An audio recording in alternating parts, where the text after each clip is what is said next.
My Wife is at Work show. Welcome to a mobile version of the My Wife is at Work show. Not going to be a lot of editing on this one because I am not at the editing computer desk this week. I got a brand new job, so now I am working mostly on Thursdays, so I will have a little time in between, hopefully to film the show every once in a while, but today I got busy between my two jobs and unfortunately didn't have time to edit and film a full show. Still wanted to get a My Wife is at Work show done though for Rachel on her way home today from her job. Love you, Rachel. Miss you. We'll get right into the segments. This first segment, I'm gonna try and make sure my phone doesn't turn off while I'm videoing this. Like I was saying, first segment of the day, Austin's Weekly Obsession. I'm gonna try and recreate all the jingles. You're welcome in advance. For Austin's Weekly Obsession this week, it's gonna be Lifetime Fitness. I'm currently working now at a Lifetime Fitness for pickleball. I am now a pro/attendant over there. Been acclimated these last couple days. Man, Lifetime's pretty sick. Lifetime Gym is pretty cool. I gotta take Rachel there sometime when she's not working. Pickleball's pretty cool. There's not really that many courts, but hopefully expansion soon. The facility itself is really nice. 3 stories. It was pretty cool. I got this cool shirt today. Free shirt. Yeah, so I'm bougie like that. Got a couple shirts. Another one in my bag too.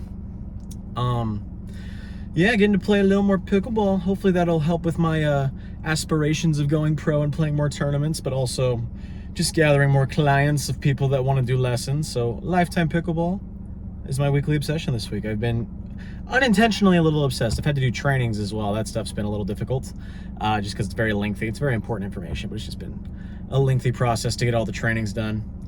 So yeah, it's gonna be a pretty quick episode today. Second segment here. Pew, pew, pew, pew. Austin Sports Saloon. I don't know if you guys figured this out, but I am the one that does the jingles. That is my voice. I don't know if that was obvious or not. For Austin Sports Saloon this week, the Broncos are 1-1. Packers are 2-0. Right now, the Packers are looking like one of the best teams in the NFL. I think they could be making a run for the Super Bowl. I think they're definitely, maybe, them and the Eagles are the 2 best teams. I can't definitively say who's better. It's probably the Eagles at this current moment, just because they have more experience in the playoffs and like bigger games, I feel like. But the Packers look good. I made a good prediction in the preseason about their defense. Then they got Micah Parsons. Them boys look good. The Broncos are a little shaky right now. They lost to the Colts, which is kind of crazy. Still not convinced Bo Nix is really going to be the option as the starter, but we'll kind of see how that unfolds as we get further into the season, I guess. Looking forward to the matchups this week. Rachel and I will have a long weekend of football ahead of us. Texas Tech plays, I think, Utah this week. I'm not 100% on that. I know they're finally getting into the big games now, so that should be quite a bit of fun. We both had very interesting fantasy woes this week. I lost in fantasy having like the 3rd most points this week because the guy had the most. And then Rachel, also, her entire team got injured, so her bench had more points than her starting lineup, which is kind of insane. And there goes the camera. My camera keeps almost shutting off every single time, so I have to keep readjusting if you see me reaching over. So yeah, another exciting week of football, college and pro. We'll see what happens there. All right. Oh my God, what's the next one? There's people going by me. I'm trying to make sure I don't look like an idiot outside of this car. The next segment, of course, is Love Burns Book Club. Harp noises. We're currently in the middle of reading a book. I have to finish that by Sunday, I believe, so it's going to be a grind the next couple of days to try and finish that book before I have to return it to the library. Shout out the library. They let you print stuff and fax stuff for free, basically, like 20 pages a day, which is insane. And it's like right by our house, which is awesome. And we get a lot of books, and we save money on doing that. Getting a library card is like the greatest thing ever, in my humble opinion, respectfully. In terms of books, we'll do a classic book review this week. I'm going to choose The Book Thief. If you've never read The Book Thief before, it is a novel that takes place in Nazi Germany. And this girl, it kind of borders on the line of like historical drama and like a little outlandish. Like 95% of the book is historical drama, like this girl's trying to survive Nazi Germany with all the bombs going through and everything, while also trying, it goes along with them burning literature because, you know, the regime and stuff. So she goes on this journey of like reading, and she meets this Jew guy who they're keeping in their basement because they don't want him to get caught. It's kind of like a reverse Schindler's List. Now I'm realizing it's basically like that movie. But it's really good. It's really heartwarming. I think it is a good little story. Definitely check that book out. My phone keeps going in and out more and more. I feel like the more I film this, it's kind of ridiculous. You're gonna see my hand like 30 times on this video, Rachel. LOL. I love you. I don't believe Rachel's read The Book Thief. It's from Mark Zuckus or something like that. Not Mark Zuckerberg. I think it's Zukis or Zuckus. He also did I Am the Messenger, which is another book that I really like. I really like that guy's stuff. Yeah, and then the other 5% of The Book Thief is like the main girl talking to death, like the personification of death.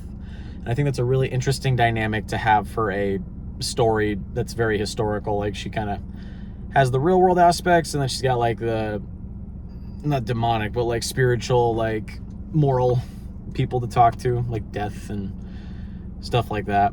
Yeah, go check out The Book Thief. Hopefully I'll have that new book read by the next week's session of the My Wife Is at Work show. So yeah.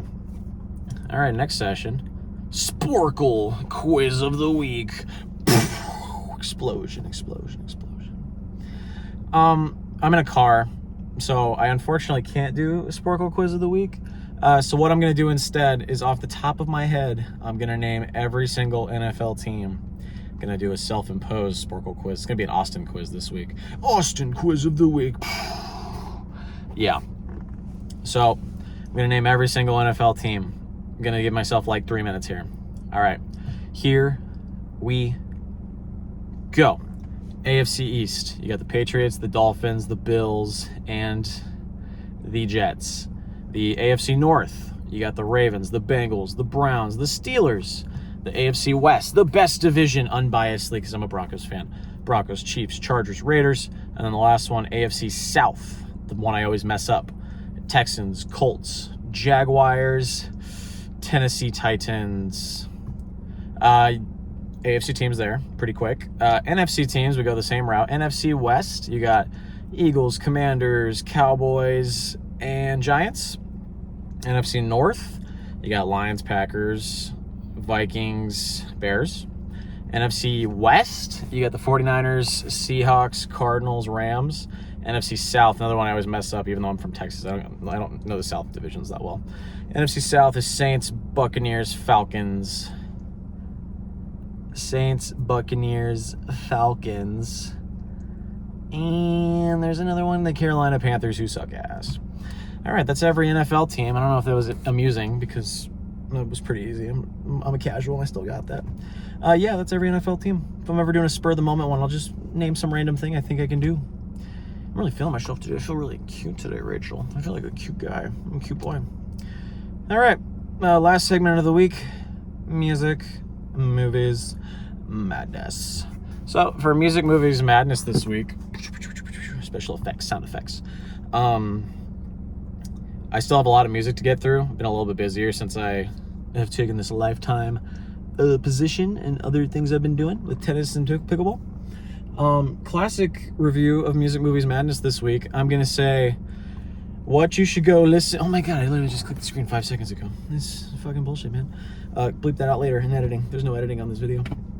LOL. I'll say I'm still at this current moment. Maybe I'll give you like my overview so far of stuff I've liked a lot this year as a whole. It's kind of like a 75% year almost being over list. Albums I've really loved. I really like the new Sabrina Carpenter. Still looking forward to the new Taylor Swift a lot, which I can't believe I'm actually saying, which I hope it's really good. I've really liked Tyler, the Creator. I think Clips still has my favorite album of the year. I haven't been seeing as many movies, unfortunately. I've been seeing online the new Demon Slayer movie is really good. I never saw the first one in theaters because it came out like in a really weird time where I don't think I was really available to go see that movie. But I've heard that's really good, so I'm kind of curious if that actually is worth seeing in theaters. Let me know down below if you think that. But yeah, still a lot of stuff to come out, still a lot of stuff to listen to. Comment down below what you think are the best things you've listened to or saw this year. That's going to wrap it up for this kind of condensed version of the My Wife Is at Work show for this week. The two new segments, the interview and the Mr. Night Song of the Week, Hopefully going to come back next week when I have more time to go home and have an actual show set up. This will be kind of the shorts version, like Served with Andy Roddick. I'll have little mini episodes, little shorts. Still trying to do one every week in some capacity if I can, because I love doing this for you, Rachel. I love you so much. Yeah, but that's kind of all I got. I'll say as a car goes right by me. That was super weird. Go away, please. Yeah. Can't wait to see you, Rachel. Can't wait for you to come home. I love you so much. Okay, bye.